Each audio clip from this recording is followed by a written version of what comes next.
What's going on? This is Dr. Ferguson, 2004 Olympian, four-time national judo champion, former head coach of the Bahamas Judo Federation, and the head judo instructor of Tampa, Florida Judo. Many of you know that I also do life coaching.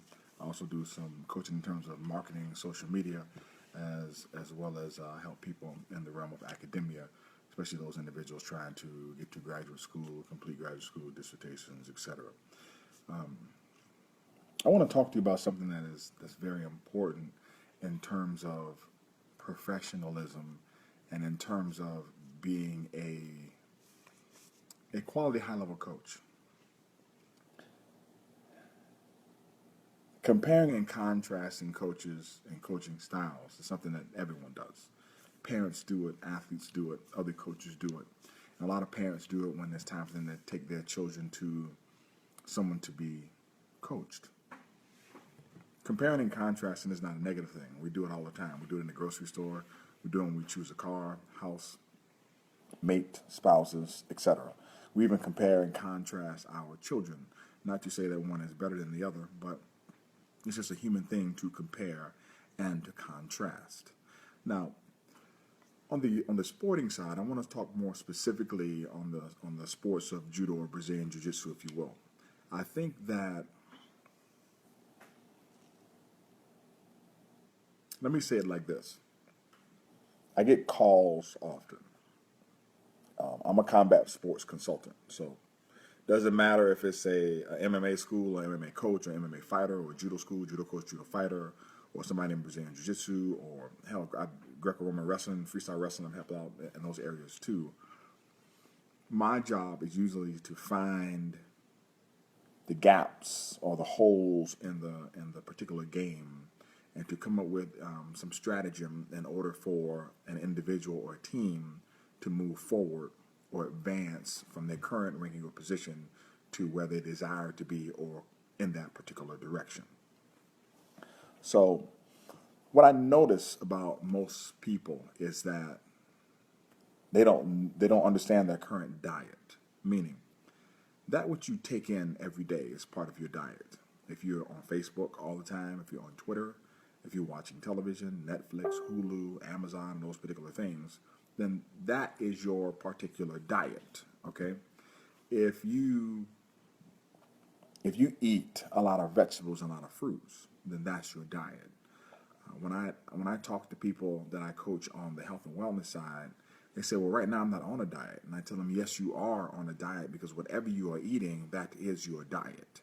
If I just take a list of what you've eaten for the day, that is your particular diet. And we all have a reading diet. We have a consumption diet in terms of what we eat. We also have a cognitive diet. We have an emotional diet. Like, all of us have a diet. It's just that many of us don't have a planned diet or a strategic framework for action.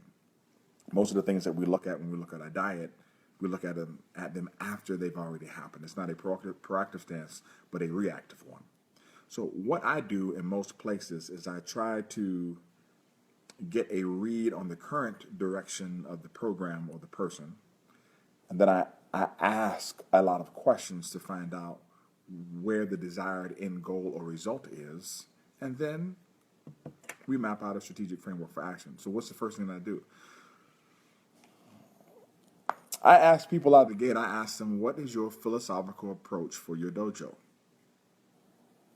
And you should hear people when they, no, what is your philosophical approach when it comes to judo? Like, judo has its own philosophy already. Judo has the mutual welfare and benefit. Its name says it's the gentle way. Judo has its own philosophical approach, maximum efficiency, okay, with minimal effort.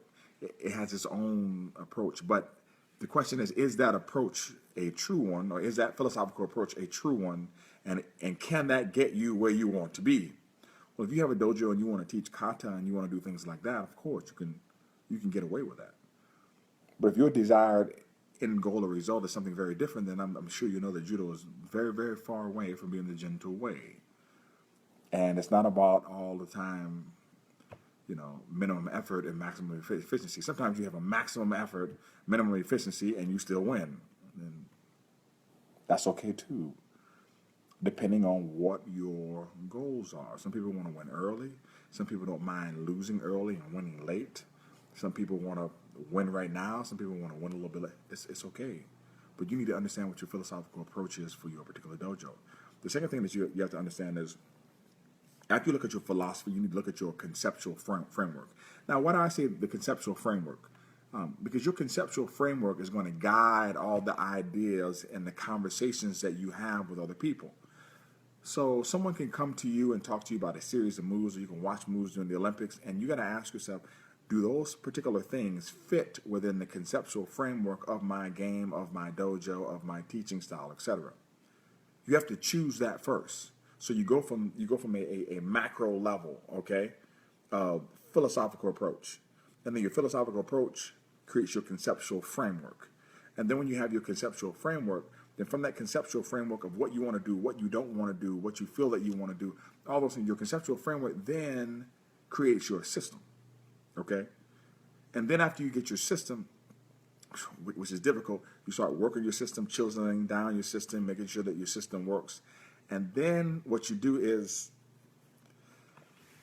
you got to model your system. A model is a physical or graphical representation of your particular system. So when you come up with your system, okay, and this is a little bit before you start fine-tuning and chiseling it, you have to write it down. Because what you'll find out is that maybe your system works sometimes, and at other times it does not work. Your system, there's no system that is infallible. There's no system that is infallible. Every system has its hole in it, but you have to choose the best system for you and for your program based upon what you believe judo is, your philosophical approach of judo, and your conceptual framework. Okay, so that creates your system. Then your system has a model. That model is the graphical representation. Now, your curriculum in your dojo, how you teach, it is actually a model because it can be seen and it is graphical, it is written. It is actually a model, even though a different one, it has more verbiage in it. It's a model of that which you believe. So when you go into somebody's place, when you see people compete, you have to be very careful of criticizing the play or what you see, because you don't know the developmental cycle that person is in. You don't know where they are in terms of their particular model. Let me do this. I'm going to do something very basic here. Okay. Bear with me for one moment. I'm going to, I'm not going to give away the house because I'm not a give away the house type of guy. Okay, I will do this. I will make it very basic. I'm just going to number it. 1, 2, 3. Okay, so it'll probably be backwards to you, okay? But 1, 2, 3. Now, this is a graphical representation. This is a model. It's a model of 1, 2, 3. Now, anybody who understands models will tell you, well, okay, that's the top-down model. I mean, it starts from the top and then it goes down to the bottom. 1, 2, 3. Now, if you look at judo in its basic model, okay, judo as a sport, it follows 1, we're standing up. 2, we hit the ground. And then there's actually an option for number 3. So some people go through 1, okay, a match by default. Very few matches where I've never seen a match where nobody's ever fallen down, okay? So everybody goes to 2, and then 3 is an option. So when you look at a match, you're looking at 1, 2, 1, or 1. You're looking at 1, 2, 1, or you're looking at 1, 2, 3, 1. So when you look at a judo match, you're looking at 1, 2, 1, or 1, 2, 3, 1, depending on how you want to do it. So if you look at 1, 2, 1, 1, 2, 1, 1, 2, 1, it is a lot different than 1, 2, 3, 1. So as we add in an extra number, even if it's math, then we add it. Now I got to do the mathematics. Now you got to go through the mathematical modeling. Like, understand the mathematical modeling. How many different iterations or opportunities are there for two numbers, like 1 and 2? You got 1, 2, and you got 2 and 1. How many options are there for three numbers? You got 1, 2, 3, 3, 2, 1, 2, 1, 3, 3, 1, 2. So you have more options as you increase in the number of possibilities for your numbers, as you increase the number of permutations, if you will. Okay? So when you add the third step or the newaza to your game, automatically your game becomes more complex. But if you don't have the type of conceptual framework or the philosophical approach that is going to require you to look at the game in such a manner, then everything for you is different. So within these blocks, everything in these blocks starts to get complex. Because in this blocks of stand-up, you have the first thing that you have from a physiological standpoint, you have locomotion. Okay? Then you have gripping. All right? Then you have this box has its own conceptual framework and its own philosophy and its own techniques. Okay? And then you have this part. Well, the people are falling down, which is the transition game, the throw game, the foot sweep game. It has all these different skill sets in it, okay, based upon what you believe and what you want to do and where you want to go and how you want to get there. Then this stuff and these two things are also based upon body types, weight classes, referees, okay, rules, rule set, and then you have this third thing here. Then the third thing is going to be based upon, again, body types, information, etc. So you may not have what you see here. Some people just don't have the information to fill out this box. And if you do have the information to fill out this, while you're filling out this box, these boxes are being neglected because you can't do everything all the time at once. It's not possible. So when I look at my model was created and shaped over time and had a great influence on it by Taraji Williams Murray, because he was studying his MBA at the time. My model is based upon investment economics, period. Investment economics.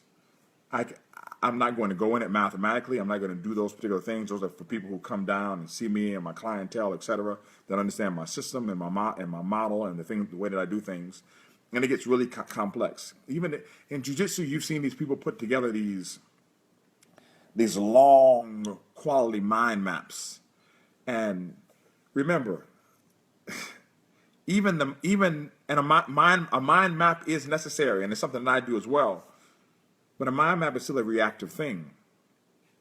What you need and what everybody's not giving you is they're not giving you the philosophical approach behind what makes that mind map that mind map.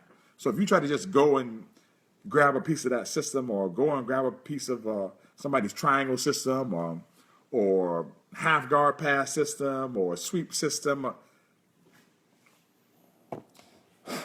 that piece that you have, although it's great in terms of knowledge, if your goal is to just get into the knowledge acquisition game, I mean, that's great, but the question is, where is it and how does it fit in your overall system? Is it modular? Does it connect? Is there a tentacle of that thing that connects with the tentacle of your thing, okay, that creates this game that does this? Because if that's not happening, then unfortunately, you're spinning your tires. You're spinning your tires. But what you want to understand is you want to understand the differences among a philosophical approach, a conceptual framework, a system, and modeling. You need to understand these things. Now, I'm not going to get into shaping because that's something totally different, okay? But when you have all of those things and all those things are packaged, okay, and you actually have them written down and you can spit them back out and you know them at their core, then there's the other hurdle that's in place. It's the hurdle of teaching, learning, dissemination, and inculcation combined with the ability to receive. Then there's the end user. Can the end user understand you? I can get the greatest coach from Kazakhstan. He can even know the terms in terms of judo, okay? And he can show you a lot of things. But there's still going to be a small gap in the delivery of the information because there's some nuances that you're just not going to be able to climb over because of a language barrier. So that particular thing can create the hole in the game, which can stop you from being as good as you possibly can be. Or they may have so much information, okay, that it's like, that is so good that that gap that they have doesn't matter. That's a possibility too. However, you have to know where the holes and the weaknesses are in the game and the system and the delivery of the information and the philosophical approach and the conceptual framework and the system and the modeling and the dissemination, inculcation and the teaching and the learning and the receiving of the information. You have to understand these things because all these things impact your ability to coach. Now, what is a coach? If you look back at the true definition of a coach hooks carts or things together, connects one thing to another, and then moves it forward. When you coach, okay, you have to have an understanding of all these things that I've said. Otherwise, you're not hooking up anything, and you're not moving anything forward.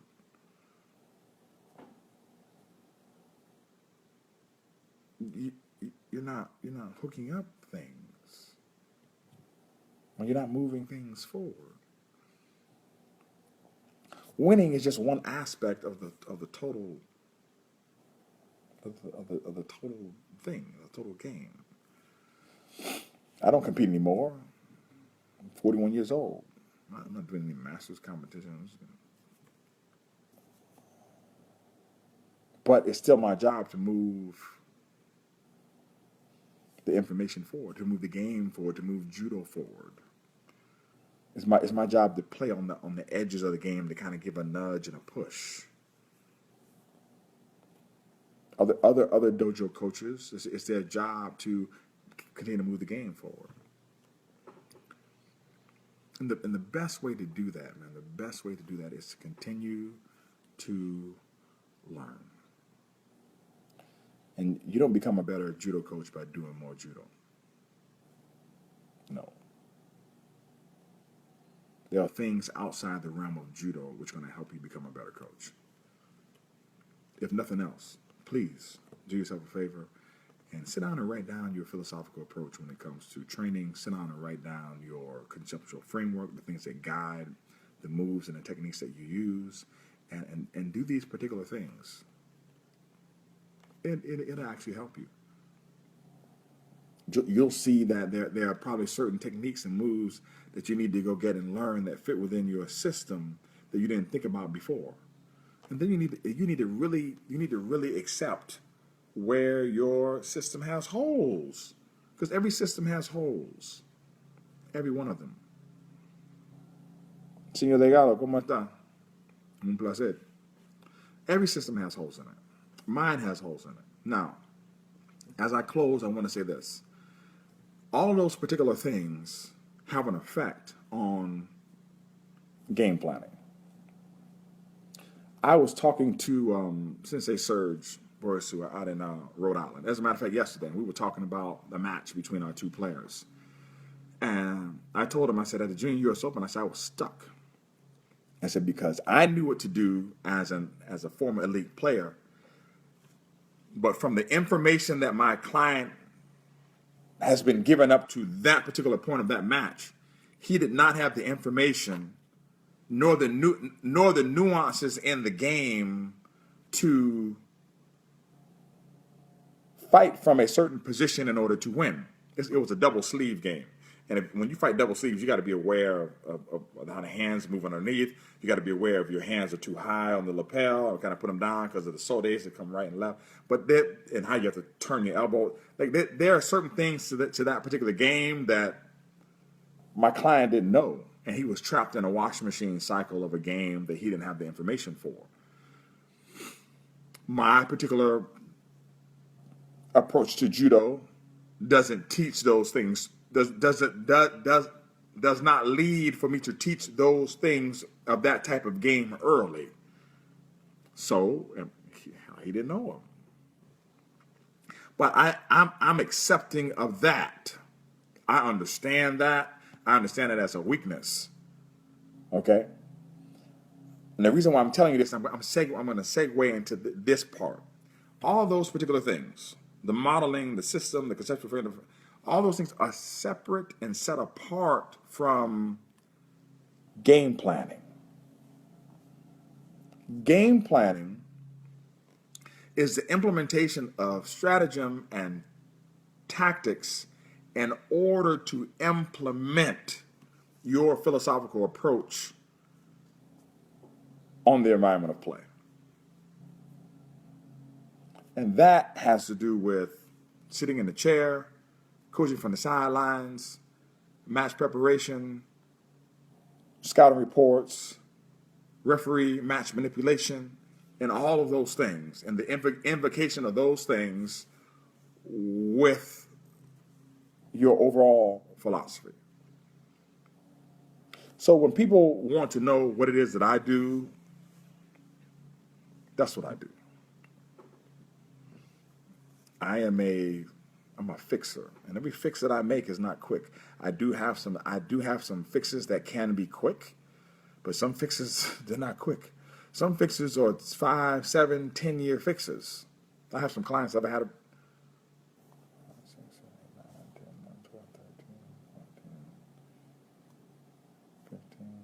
I've had some clients for 11 years now. 11 years. 11. Not even all won national championships, but it didn't happen overnight. We did win more matches. But most people who come to me from other places, they lose at first.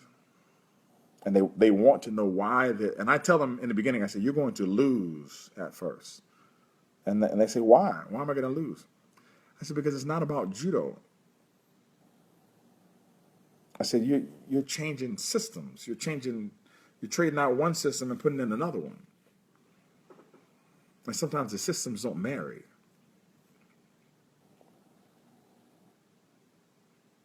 Here's something. I was recently looking at a video that was posted about the Youth Olympics when I was coaching the Bahamas. And the style of play that was going on in that video is different than the style of play that goes on currently. But the style of play that was going on then was foundationally set up for them to be at a certain place now. But they switch models. It's okay to switch models. It's just the model that I was teaching is the model and the system that I was teaching was the one that was at play during the Olympics. But everything in life is a dice roll. You just have to go you have to go with the best odds on the dice roll.